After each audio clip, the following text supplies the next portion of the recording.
Longtime Senator Orrin Hatch, of Utah, announced on Tuesday that he would retire from the Senate, clearing the way for former presidential nominee Mitt Romney to mount a political comeback and take the seat. Hatch, whose 41 years in the Senate make him the longest currently serving senator, will step down after 2018. Hatch's decision immediately put the political spotlight on Romney, who remains highly popular in Utah and has become one of the party's most prominent critics of President Trump. Advertisement Romney and establishment Republicans remain tight-lipped about a potential Senate bid immediately following Hatch's retirement announcement, instead heaping praise on the 83-year-old senator.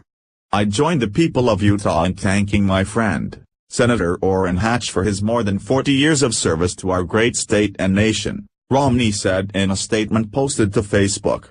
And I wish Senator Orrin Hatch and his loving wife Elaine all the best in their future endeavors." But Romney, 70, is widely expected to run for the deep red seat, marking a jump back to politics after returning to the private sector following his failed 2012 White House campaign. Romney late Tuesday afternoon switched his Twitter location to Holiday, Utah. Tuesday's announcement caps off months of speculation about a potential Romney bid, with allies of the former Massachusetts governor predicting he will likely enter the race now that Hatch has made his decision. "Nothing is imminently going to be announced, but I do think he is likely to run," said a longtime Romney supporter. "There's no big political rollout that's planned here. This all depended on what Sen. Hatch wanted to do. Gov. Romney has a tremendous amount of respect for the senator and he doesn't want to do anything that would take away from his retirement announcement." Romney, a Mormon, first rose to prominence after he helped rehabilitate Salt Lake City's 2002 Winter Olympic Games.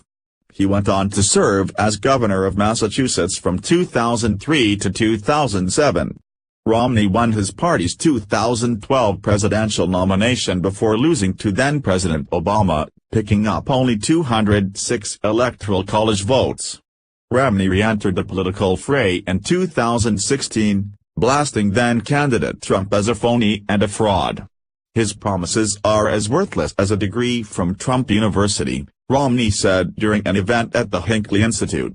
The two appeared to be on friendlier terms when Trump reportedly considered Romney to be his Secretary of State before picking Rex Tillerson. But they clashed again last month, when Romney condemned failed Alabama Senate candidate Roy Moore hours after Trump endorsed him. Trump publicly urged Hatch to run for re-election, praising him during a speech in Salt Lake City in which he called the senator a true fighter. White House Press Secretary Sarah Huckabee Sanders said Tuesday that Trump is very sad that Hatch is retiring, and there are no decisions about future campaigning for the open seat race.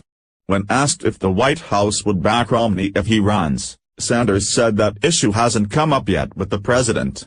Trump reportedly wanted to keep Hatch from retirement in an effort to block Romney from running. "I haven't had that conversation with him, and I think I would be prohibited from weighing in too far right now, given the Hatch Act, on who we might or might not support in that race," she said, referring to a law that bars federal officials from using their offices to campaign for or against political candidates. Republicans hope that Romney's popularity in Utah could allow him to clear the primary field, avoiding another inter-party fight ahead of the 2018 midterm elections. 69% of Utahns approve of Romney, according to a Utah policy poll conducted last month, while Hatch received a 48% favorability rating. Boyd Matheson, who was being recruited by former White House chief strategist Stephen Bannon, decided against the Senate bid. And Representative Mia Love, of Utah, who had been viewed as another potential candidate, was overheard last year saying Utah Republicans were trying to get Mitt. Conservatives seized on Hatch's announcement to lay down goalposts about who should replace him. Freedom Works, an outside group that opposed Romney during the 2012 presidential primary, blasted a release to reporters saying that a conservative should run for Utah's soon-to-be open Senate seat. Bannon hasn't hidden his disdain for the former presidential contender since leaving the White House. While campaigning with Moore in Alabama last month, Bannon took a swing at Romney, saying he lacked honor and integrity and hid behind his religion to avoid serving in the Vietnam War, a reference to Romney's missionary work in France in the late 1960s. It's unclear if other candidates will consider jumping into the race. The filing deadline for Hatch's seat is March 15. Former independent presidential candidate Evan McMullin, in a tweet shortly after Hatch's announcement, said that he hoped that Romney would run for the seat. Establishment Republicans are expected to line up behind Romney if he gets into the race. He enjoys immense popularity in Utah, and I don't foresee anybody giving him a serious challenge, the Romney supporter said. But he won't take it for granted.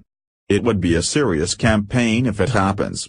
Senate Majority Leader Mitch McConnell, RK, told reporters last year that he has had some conversations with Romney. A spokesman for the Senate GOP leader declined to comment Tuesday when asked if the two men had spoken more recently. Hatch has repeatedly pointed toward Romney, who ran unsuccessfully for Senate in Massachusetts in 1994, as someone he would like to see in the seat, and told reporters the two had spoken about a potential Senate campaign if he decided to retire. Senator Mike Lee, of Utah, who rode the Tea Party wave to Washington in 2010, defended Romney against Bannon's criticisms, calling him a good man and saying, "You can't credibly call into question his patriotism or moral character." Spokespeople for Lee didn't respond to questions about if he would support Romney running for the Senate or get involved in a potential GOP primary race. Salt Lake County Councilwoman Jenny Wilson is considered the front-runner in the Democratic primary, but a Democratic victory in the state would be a long shot. A Democrat hasn't won a Senate seat in Utah in nearly 50 years. Ben Camisser and Jordan Fabian contributed.